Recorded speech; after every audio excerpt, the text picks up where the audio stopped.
The American Brain Tumor Association is pleased to welcome you back to our webinar series. Today's topic is Reading Your Radiology Report. My name is Umbreen Maan, Program Manager here at the ABTA. I'm delighted to introduce our speaker today. Dr. Ryan Merrell is the Director of the Neuro-Oncology Program at NorthShore Neurological Institute. His specialties include primary brain tumors and meningiomas. He has presented papers and posters at numerous professional meetings and conferences, including the American Academy of Neurology, the Society for Neuro-Oncology, and the American Brain Tumor Association. He earned his Doctorate of Medicine from the University of Alabama School of Medicine. He completed his residency at the Mayo School of Graduate Medical Education and a fellowship at the Dana-Farber Cancer Institute. Dr. Merrell is a member of the American Medical Association, Society for Neuro-Oncology, American Society of Clinical Oncology, and the American Academy of Neurology. Thank you for joining us, Dr. Merrell. You may now begin your presentation. Thank you, Umbreen, and thank you all for joining us today for this presentation.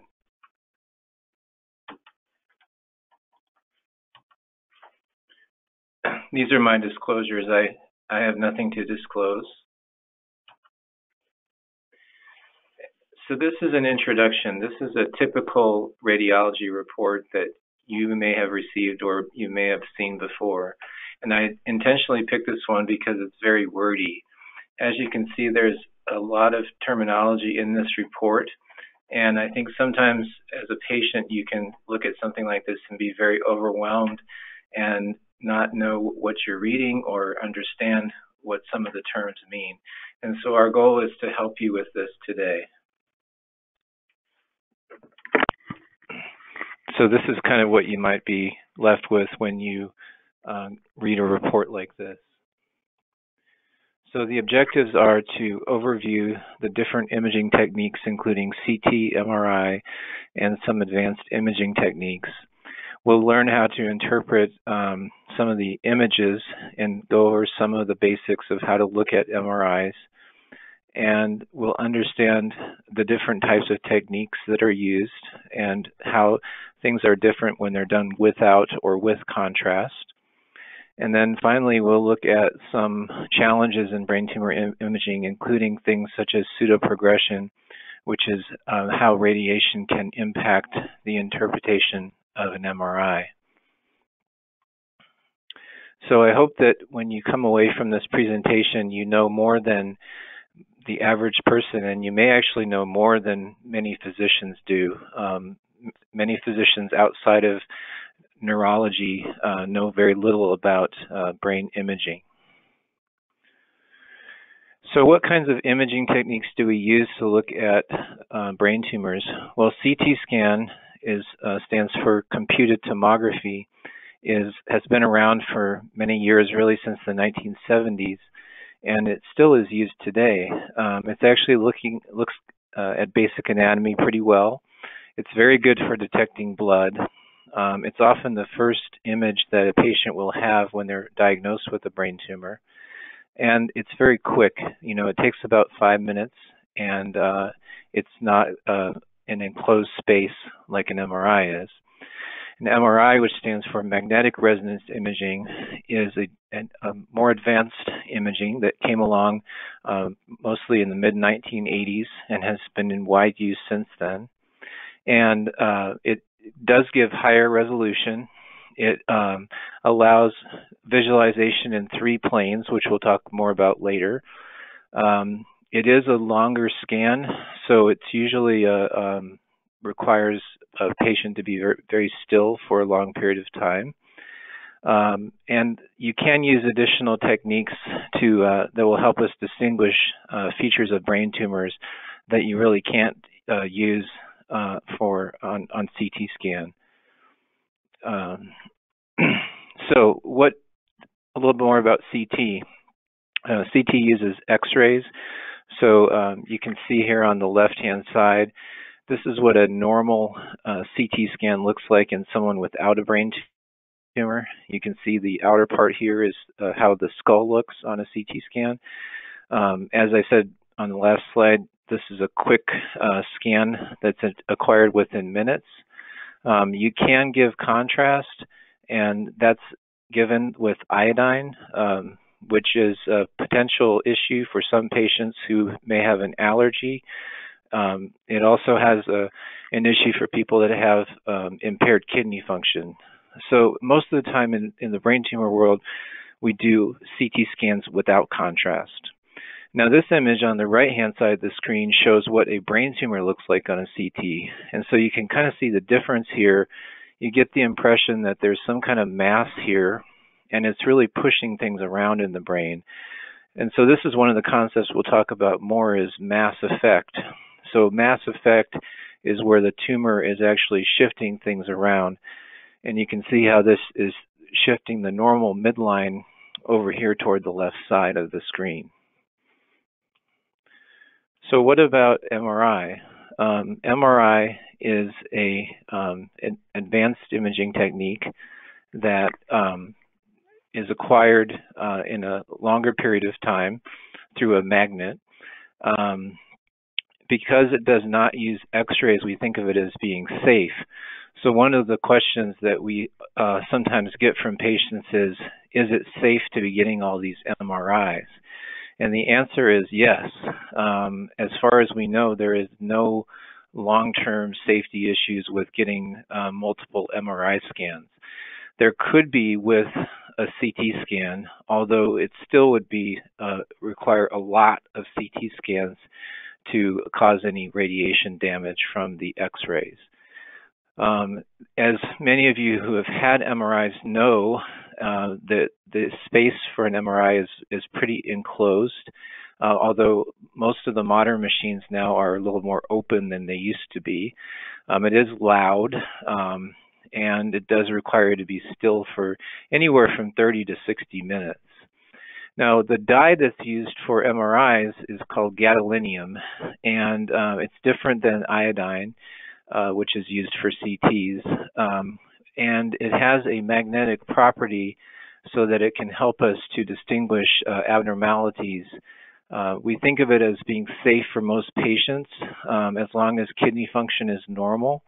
And there is, a lot of press that has come along with gadolinium damaging kidneys, causing particular type of kidney injury. And for the most part, as long as your kidneys are normally functioning, there should be not very much concern about this particular kind of kidney damage. There are reasons why some people cannot have MRIs at all. For example, some of the older pacemakers, which are implanted, are not compatible with MRI. However, the newer pacemakers that have come along in the past 5 to 10 years are compatible, and it just requires some coordination with cardiology. Another reason why a patient might not be able to have an MRI would be if they had any kind of metal parts of any kind. These are things that are very carefully screened for before patients undergo MRIs.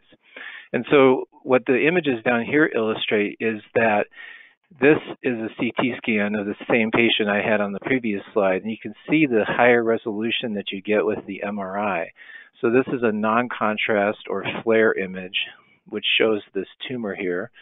And this is the after contrast with gadolinium image, which shows that this tumor is very much taking up the contrast dye. And you also get the impression of the mass effect that we were talking about before. So how does the MRI work? The patient is in the MRI for a fairly long period of time. One issue is that some people do have significant claustrophobia, and in some cases we can use medications to help relax the patient going into the scanner. But in other cases, there needs to be more significant sedation like anesthesia, and that's done in coordination with an anesthesiologist. So that if someone has severe claustrophobia, we can still get them through the MRI scans that they need. The images come off the scanner. They have to be processed by the technician. That usually takes anywhere from 30 to 60 minutes. And then they can actually be read by the radiologist. And at our center, as at many centers, oftentimes patients will have MRIs on the same day as their appointment. And so this is the reason why we stagger time in between getting the scan done and then coming over to clinic. And what often happens during that time is that the neuro-oncologist will interact with the radiologist, which is a very good collaborative relationship, so that I can tell the radiologist, for example, this is what's going on with the patient, this is the treatments they've had, and this really helps a lot with interpreting the MRI. So oftentimes it is kind of a collaborative interpretation of the scan. And then the patient comes over to clinic afterwards, and you as a patient have a right to your images and your reports. And so you can request that the MRI is put onto a CD, and you can request the actual written copy of the report. And you can take your images with you if you want to look at them yourself, or if you want to have them looked at by another physician. A lot of times people will want to get a second opinion, and they'll bring their CDs to the other doctor. And the vast majority of the time, this makes it so that the patient does not have to have a new MRI. They can just use the images that they already have. Now, this is one of the more clunky aspects of our current practice, is that for the most part, as many of you know, records can be shared a lot more easily between hospitals. So we can look at electronic records at, say, another hospital, but images oftentimes cannot be looked at that way, and we use CDs. Now, there are some new technologies that are allowing image sharing, and so I'm hopeful that in the next maybe 5 years, we will no longer have some of these difficulties with CDs. Because one problem that can happen is that if you have a CD and you take it to another hospital and you have them try to look at it, sometimes there's incompatibility with the software and the images can't even be viewed. And there's a lot of delays that can happen with appointments because, you know, doctors are trying to look at images and they have a hard time pulling them up. The last point on this slide is that these scans are subject to interpretation. So what one radiologist may think could be different for another radiologist at another institution. And this is similar to other kinds of situations in neuro-oncology. A good example would be how one institution interprets the pathology of a tumor that's taken out versus how it's interpreted at another place. So this is just the nature of our practice. So what about when are we doing images? So as I said on one of the first slides, a CT scan is often the first image that's ever done. If a patient comes in with, say, a new neurologic problem like inability to speak or trouble with vision, a lot of the times they'll come to the emergency room, and the first thing that's done is a CT scan. And then if a mass is found, it's better characterized with an MRI. And then if the MRI shows a tumor that should be operated on, there's a special kind of MRI that's done which allows the neurosurgeon to develop a three-dimensional map of the tumor, and that's called a stealth MRI. And then there's mapping done in order for the surgeon to know where to go in the operating room. In some cases, if we're concerned about tumors in eloquent locations, like if a tumor is in a language area in the brain, a functional MRI can be done. And that is a way of mapping out language pathways or vision pathways or motor pathways so that the surgeon knows where to avoid operating so as to not cause a permanent neurologic deficit with the surgery. And then usually there's an MRI done about 24 to 72 hours after the surgery to have a new baseline. And then usually about 1 to 2 months after radiation, depending on the tumor type, an MRI is done as a new baseline.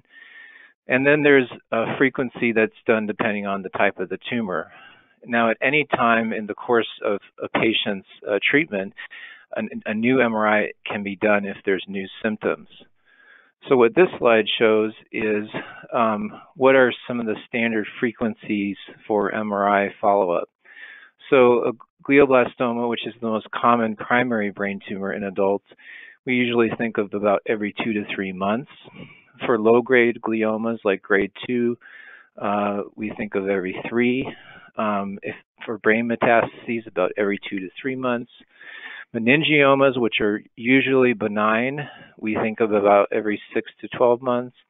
And primary CNS lymphoma, about every 3 to 6 months. Now, the one thing that applies to all these tumor types is that, generally speaking, the longer the patient is out from the original diagnosis, the more likely that the imaging will be spaced out. So a good example would be if someone had a low-grade glioma and they were, 3 years out from their original diagnosis, they might actually only be coming every 6 months for an MRI. Meningioma is another good example of where the imaging could be spaced out a long ways. So if someone had a meningioma for 5 years and had no growth, they might actually only come every 2 years for an MRI follow-up. So this is just a little bit about brain anatomy. So this is obviously very important when you think about imaging. So a lot of the terms that you see in a report are going to be referring to the anatomy of the brain. And so what this diagram on the left shows is the different lobes of the brain. So you have the frontal lobe in red, you have the parietal lobe in green, the occipital lobe in yellow, the temporal lobe in sea green, and the cerebellum in purple. Now there's so many anatomical terms that it would actually be its own lecture, so we're not going to go through all of these, but I just want to point out a few things to you. One of them is this term posterior fossa. What that means is basically the back part of the brain, so it includes the cerebellum and the brainstem. The dura, a lot of times you'll see a dura in a radiology report, and all that means is the outer covering of the brain. So here along the outer surface, all around the perimeter of the brain. And then the ventricles. So the ventricles are actually the fluid spaces in the brain. You can see these black spaces here. And this is where the spinal fluid circulates. So the ventricles are important in terms of where is the brain tumor in relation to the ventricle. And in some cases, the ventricles can actually dilate or expand as a result of the brain tumor or the treatment for the tumor. And then gray and white matter are important terms. So gray matter is the same thing as this, in most cases, as the cerebral cortex. So this is the outer lining of the brain. It actually looks like a ribbon. So you can kind of see that here.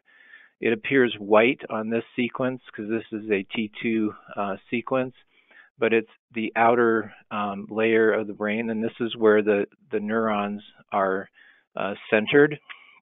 And then the white matter is really everything on the inside. And it actually looks gray on this image, but these are these big fiber bundles that connect different parts of the brain. And the reason that these things are important is because brain tumors tend to live in relation to these spaces. And I'll demonstrate that on the next few slides. This slide here on the right is another more detailed breakdown of different parts of the brain. I'll just point out a couple of things here. This purple area here is called the thalamus, which is a very deep structure in the brain. It's really a relay station for a number of different pathways. And then up here we have the basal ganglia, which is a very important motor pathway deep in the brain.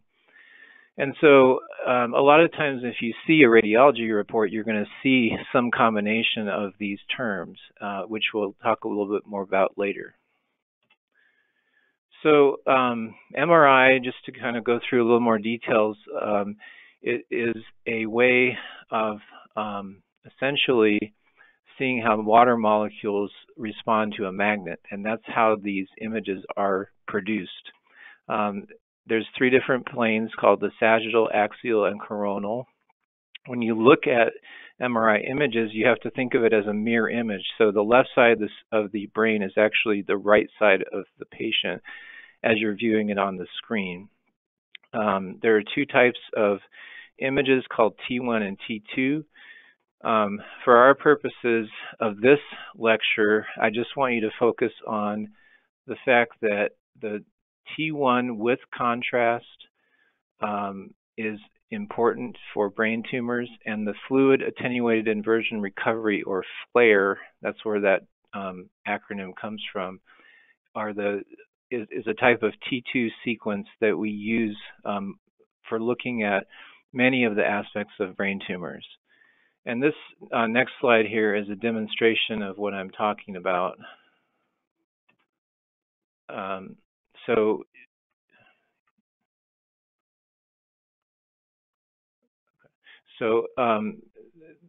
how do tumors look on MRIs? So this here is a patient with a glioblastoma. So what you're seeing here is, I apologize for this jumping around.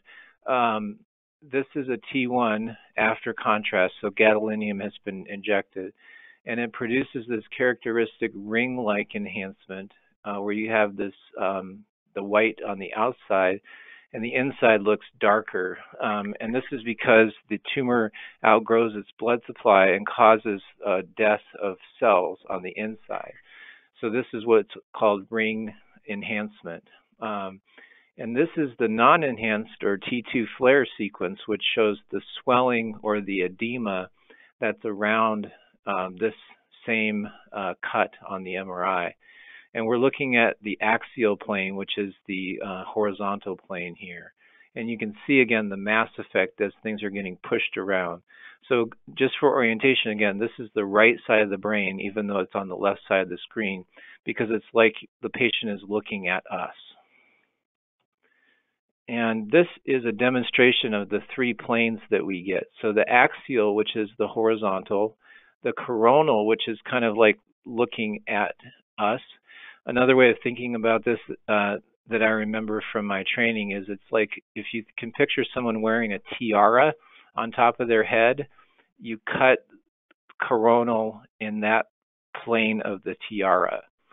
The sagittal is easy to visualize because it's like a profile view of the patient. So you can see almost as if this is a profile cut. But what this is showing is this is the same patient with the same glioblastoma in all three of these different planes. And so this shows you how the radiologist and the neuro-oncologist can visualize a tumor by using the three different planes. Okay, so what about a brain metastasis? Or let's do this one next. So the brain metastasis is a different kind of tumor. The main difference with this one is that it tends to appear at what's called the gray-white junction. So we talked about the gray matter and the white matter. And so you can see how these tumors are pretty much showing up at that junction. And it's because this tumor spreads through the bloodstream and it ends up ultimately in very small vessels called capillaries. And the capillaries actually are at the interface of the gray and the white matter. And so this is a classic appearance of multiple tumors, and this patient had lung cancer. And you can see how these tumors really take up the contrast dye. This is an example of a tumor that spread to the posterior fossa, which is, in this case, the cerebellum in the back of the brain. And this is a very large cystic-looking mass, and a cyst tends to have this dark center like this. And this patient had breast cancer.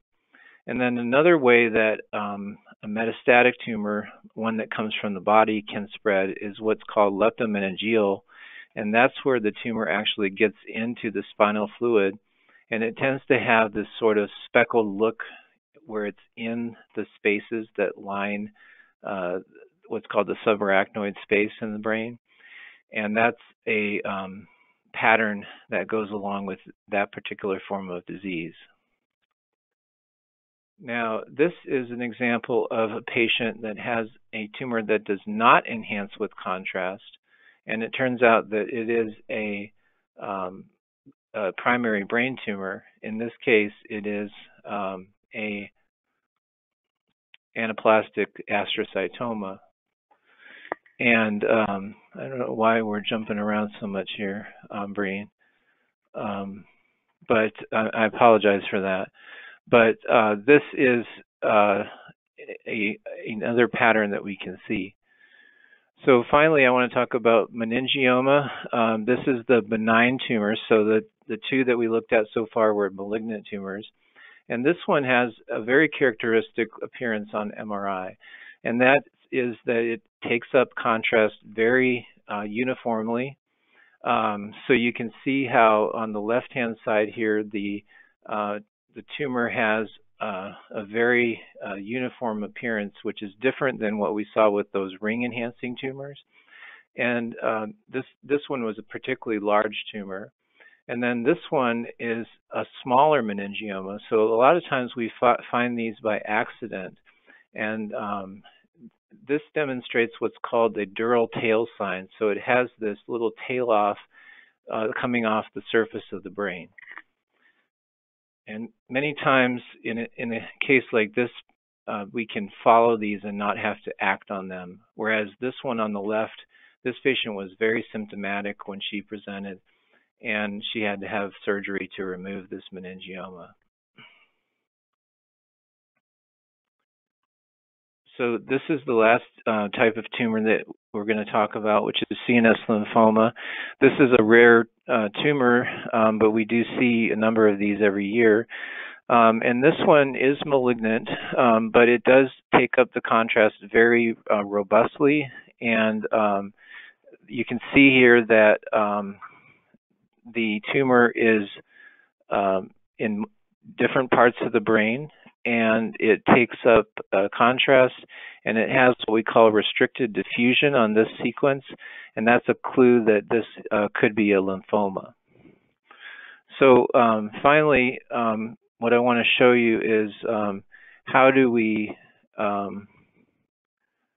follow a patient with a MRI scan. How do we determine whether something is growing or not growing? So there's some standardized criteria for how to assess tumors. A complete response means that the contrast enhancing part of the tumor goes away. A partial response means that you have a 50% reduction. And a progression means that there's at least a 25% growth of a tumor when you compare one scan to the next scan. A lot of times you might hear the term stable, and what that means is that there's no clear growth. But the trouble is that there are situations where something could look like it might be growing, but that doesn't quite meet the criteria for growth. And so you might hear like no significant growth, or you might even hear, the doctors say, it's not clear what's going on, we have to do another MRI. And so MRIs are good, but they're not perfect, and they have definite limitations. One problem is that the measurements that are made on tumors are not are done by hand, although there's some automation. So there can be some differences in one person's measurements versus another's. Another thing is that if the radiologist doesn't have some of the information, if they haven't collaborated with the neuro-oncologist, there could be some errors in how something's interpreted. And then finally, pseudoprogression and radionecrosis, which we're going to talk about in the last section of this talk, can be confounding factors in how you interpret the images. So this is an example of how you can follow a patient over time. So this is a patient who had a glioblastoma, and you can see on the upper left that this was a fairly large tumor when it was first diagnosed, and a lot of it was removed. And then the patient ended up going on to a clinical trial where they had radiation and chemotherapy, and the tumor significantly decreased in size, as you can see. And then after a few years, the patient had come off of their treatment, and there was a little bit of regrowth that you can see in this bottom left panel. So as you can see, the problem I'm having here is that the mouse is very sensitive for some reason, and it's jumping around. So I apologize for this. Please don't give me too much grief on the evaluation. So let's try this again.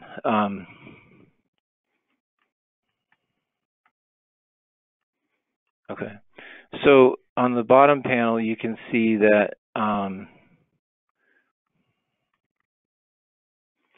there's a little bit of tumor that's come back on the margins of the cavity, and then the patient went back on their chemotherapy, and the tumor actually shrunk again. So you could see almost no white areas around it, and then eventually that went away completely, and that's where the last panel shows that there's no real enhancement to be seen.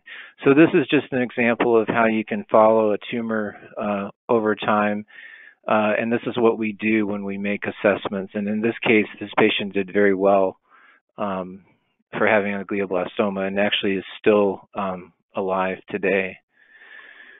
So let's go to this report. Okay, so the very first slide was this very long report. And so I thought, based on some of the things we've learned so far, we would try to go through and dissect this a little bit. So the first thing I want to talk about is there is mild dural thickening and enhancement beneath the craniotomy flap. So what does that mean? So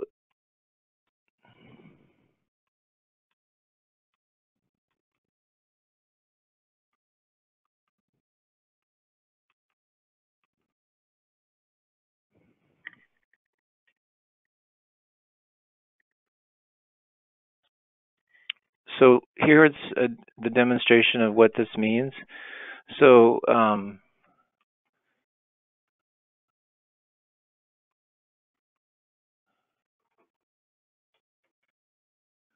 this is dural thickening. So the arrow is pointing to this little white area on the outside of the brain. And so we talked about the dura at the beginning as the outer covering.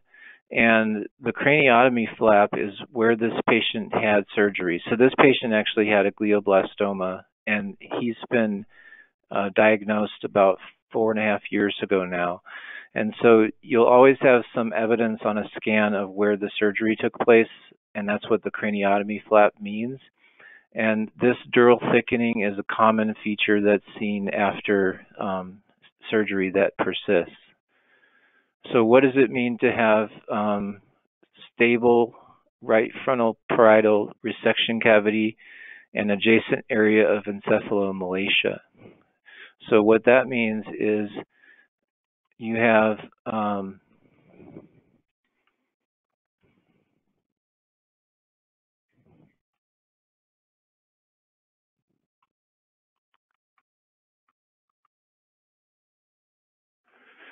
encephalomalacia is loss of brain tissue. So what that means is that over time, especially after radiation, you can have some actual shrinkage of brain or atrophy. And the resection cavity is actually the leftover space of where the tumor was originally. So usually there's a space after surgery that will decrease in size over time. And that's what this resection cavity means. And when you think about the anatomy here, the term frontoparietal, so the frontal lobe and the parietal lobe, it's basically where those two come together. Okay, and what does predominant curvilinear enhancement mean? So what that means is you have a little area that's left over from the treatment, and that's where the tumor, leftover part of the tumor is located. Now I want to just skip ahead in the interest of time and point out a couple more things here. This is a perfusion image, and this is one of the advanced imaging techniques that we mentioned earlier. So we use this as a way of assessing blood flow in different parts of the brain, and the colors here indicate different regions of blood flow, with the darker colors meaning lower blood flow, and the brighter colors like green and red indicate higher blood flow. So if tumors are growing, they generally make abnormal vessels, and those appear as red and green. And those are seen here on this map. And what that means is that if you see the lighter colors, which are the blue and the green, or blue and the black, that means that there's probably no growth of tumor. So the last section of this talk is going to be on radiation treatment effects. So these are important because these are major confounders to the interpretation of MRIs, especially. Hi, Dr. Merrell. I'm sorry to interrupt. I know you're having some issues with the slides jumping around. So what I'm going to do is share the presentation on my screen. If you don't mind just telling me when to advance the slide, and I'll go ahead and move forward for you. Does that sound good? Okay. Yes. Just a moment, and thank you all in the audience for your patience as we deal with some of these technical difficulties. Just a moment, Dr. Merrell, I'll get the presentation on my screen. Okay. So this is one area I wanted to point out to you, and then we'll move into the last section that I was about to start. So what is a few other patchy small areas of T2 flare hyperintense signals in supratentorial white matter? So if you can go to the next slide. So the arrows here are pointing to these white areas on this axial flare image. And on the right-hand side of the brain, which is the left-hand side of the screen, that is a typical finding that you see after radiation treatment. So the radiation has good effects against the brain tumor, but it also has some harm that it does to the normal brain. And that's where you get this pretty confluent area of white. But the arrows are pointing to these other tiny things on the other side of the brain. And these, in this patient, probably had no relationship to his brain tumor. These are actually little spots that most of us accumulate with age. So I kind of often call these age spots. But these are a real source of consternation for patients and doctors because they will appear in radiology reports, and oftentimes instead of T2 flare hyperintensity, they're called small vessel ischemic change. Okay, so what's the problem with that? If you put ischemic into Google, it's going to come up as stroke. Okay, so we get calls from patients who are saying, "What is going on here? You didn't tell me that I have a stroke." And so that's what these little non-specific tiny little dots mean. And many people without brain tumors will have these on their MRIs. So please go to the next slide. And then the next one. And then the next one. Okay, so this is our last section, and then we'll have enough time for questions. So go to the next slide, please.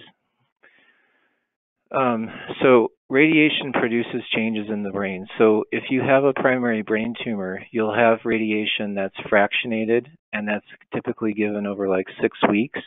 And so what happens is that the radiation itself can produce changes that look just like growth of tumor. And for a glioma, this often can happen in the window of 3 to 6 months after radiation, but sometimes it can show up even later.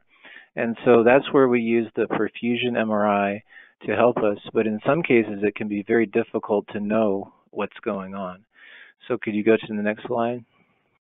This is an example of a patient with a glioblastoma. So you can see on the right side of the brain there's a mass, and he went through treatment with standard radiation and chemotherapy, and he then ended up having this MRI that you can see along with the perfusion imaging.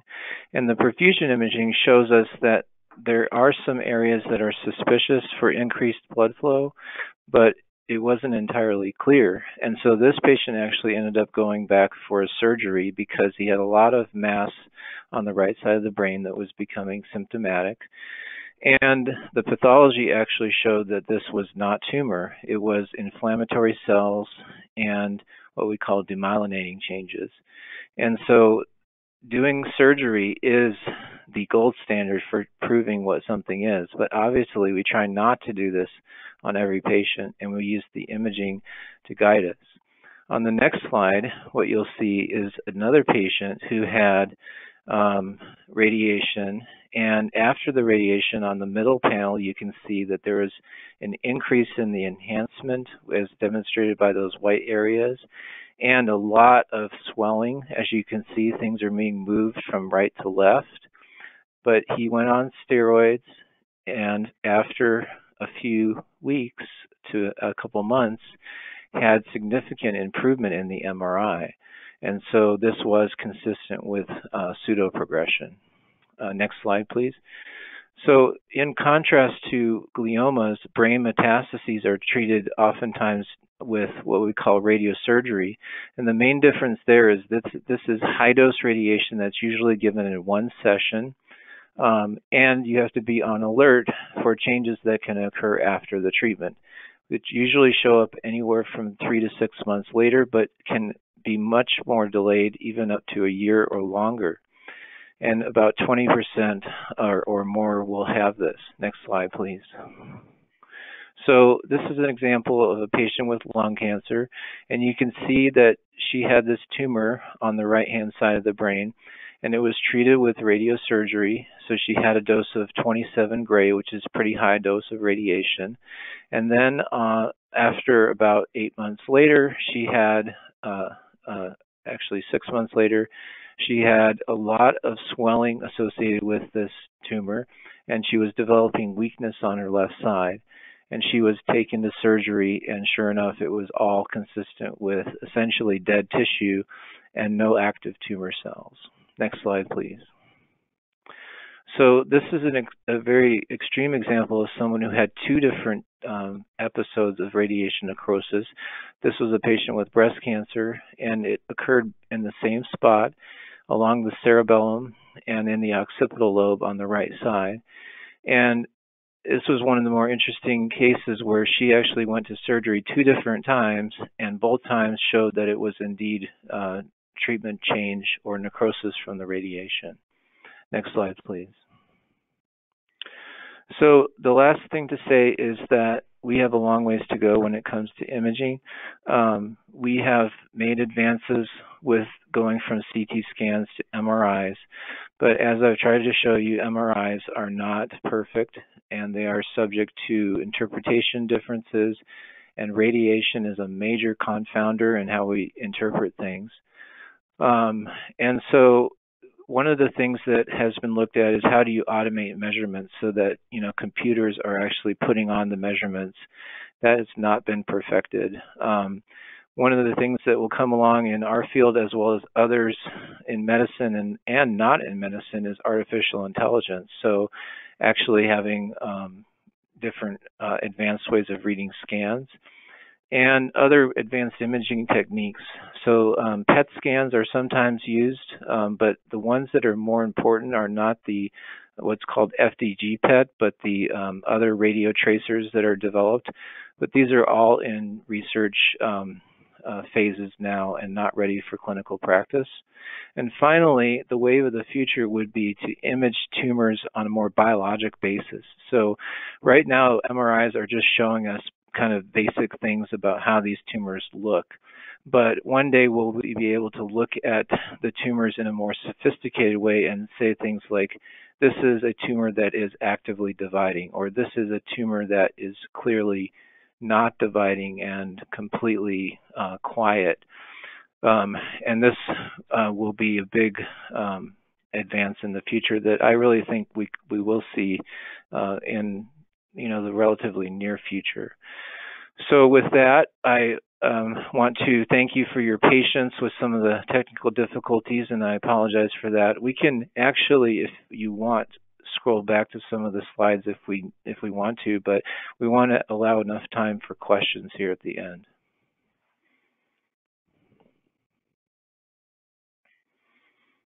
Thank you, Dr. Merrell. We will now take questions. If you have a question you'd like to ask, please type and submit it using the question box in the webinar control panel on the right-hand side of your screen. We will answer questions as time allows. So, Dr. Merrell, the first question we have would ask, if you don't mind, can you share more information about how a patient or a family member can use the information in the radiology report to play a more active role in their care and treatment decisions? Yeah, I think that it's very hard to have a great grasp of the radiology report. I hope that I've given you some tools that can help you with that. I would not recommend just like taking a report and just typing terms into Google, because it's going to be a frustrating exercise. But I think that what's more important is actually to discuss with your oncologist, whether that's your neuro-oncologist or it could be a radiation oncologist or a neurosurgeon. All of us are very capable of walking you through what something means. And if you do have a report that you take home with you or you get at a later date and you say to yourself, this doesn't really fit well with what I heard at my appointment, then I would tell you to just advocate for reaching out to your doctor and having the doctor explain things further to you. The other thing I would say is that one of the first slides was, you have a right to your images, so you can take your CD with you and, have someone else look at it, as far as a second opinion. But I think that's how I would answer that question. Thank you. And you mentioned that patients have a right to their images. Are these images shared with the patients during their follow-up appointments with providers, or do you have any advice for patients who might be apprehensive about asking for permission to view and access these reports and images? Yeah, so really the best way to obtain your images is where you do the MRI. So if you're at the radiology department, it's very, I'd say, not intimidating to ask them to make a copy of your images for you. And most places do that without any extra charge. So, and in my field, I can't imagine anyone that would be put off by a patient asking for their images or their reports. Because when we see patients, we're very open with them about their imaging. I think, it's good to have a doctor that actually sits down with you and shows you your images, and that's what we really strive to do here. And I'd say most neuro-oncology centers are like that. Thank you. Another question we have is asking if you can please explain the difference between a 3D flare and a 2D flare and why one might be recommended over another. So I'm not sure if that terminology is used right. So the 3, you might be asking about 3T. Okay, so 3T is there's different strengths of the magnet on an MRI. So there's most of the MRIs that are in use in most places are going to be a 1.5 Tesla, which is where the T comes from. 3 Tesla is a stronger magnet. It does give a better resolution, and there are some places that have 3 Tesla magnets like we have here. They don't necessarily make the interpretation of the images better. So I think that's where that question is coming from. Thank you. And another question we have here is from someone who is on wait and watch or active surveillance. They may hear the term no significant growth. Can you explain what no significant growth means and what would qualify as significant growth? Yeah, so that's where the slide I showed about how we make interpretations. No significant growth. Sometimes we do unfortunately have to use vague terms because we're not sure what something is. So if there's something that looks like there's a change on one MRI compared to, say, the last MRI, unless it clearly looks like a growing tumor, you might see that no significant growth or not progressing. But the one thing about the way we interpret MRIs is that it's key to follow things up over time. Time will always tell. So if you had a scan where something looked not clear and you might say no significant growth, by the next MRI, it will probably declare itself. Either it's going to be not growing or it's going to be growing, or it might take one more scan even after that.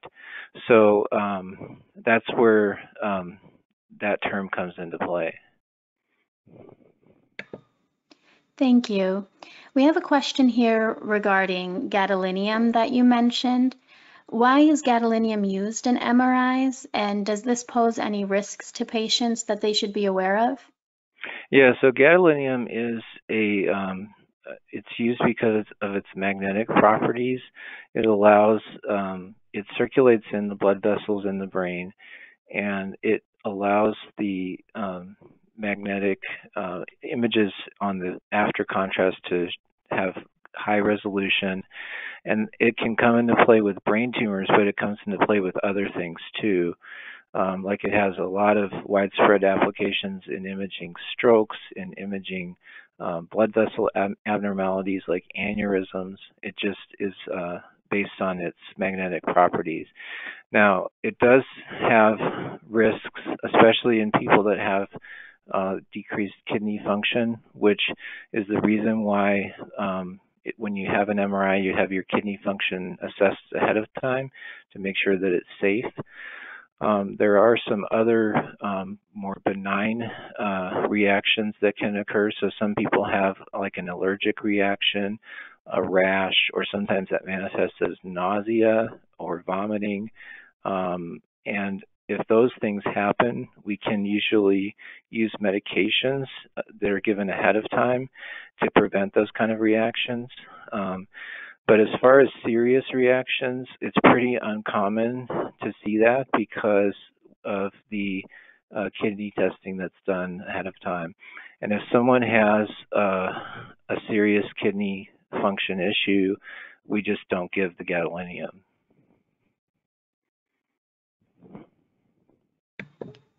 Thank you for sharing that. Can you talk a little bit more about how imaging might differ between malignant brain tumors versus benign brain tumors? Are different types of imaging recommended, or different frequencies of imaging?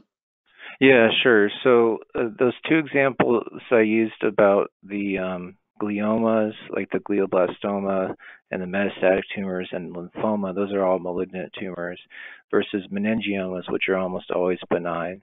The actual procedure for having an MRI in those is no different, with the exception of if someone has had radiation treatment for a malignant tumor, we will often use that perfusion image as an add-on technique, whereas for a benign tumor like a meningioma, we would not do that.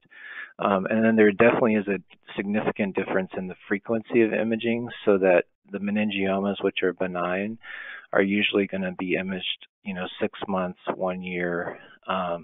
There are other benign tumors too, so like acoustic neuromas tend to be imaged less frequently. But generally speaking, with the malignant tumors, we're talking about every 2 to 3 months in most cases. Thank you.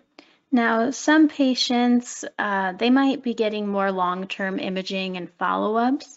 Are there any risks to having imaging done over a long period of time? Yeah, so the gadolinium is, arguably could be a risk. We have had some discussions with patients about that where we will say after we've been seeing someone for many, many years, should we just not do the gadolinium, and so we have done that with the idea that if we did see something suspicious on the non-contrast enhanced sequence, we could always go back and do the gadolinium later. So it is a case-by-case basis, but as far as the magnet aspect is concerned, there are no known risks that I know of with MRIs, or that anyone knows of for that matter. And whereas if you were having a lot of CT scans for whatever reason, that could be considered a risk because that's actually radiation that's being delivered. Thank you, Dr. Merrell. This is all the time we have for today. Thank you all for joining us. And thank you again to Dr. Merrell for your wonderful webinar presentation. Aside from our educational webinar series, the ABTA has a variety of programs that help support patients and caregivers throughout their experience. For more information about ABTA's programs, events, and services, visit ABTA's website at abta.org, email us at info@abta.org, or call the ABTA care line at 1-800-886-2282.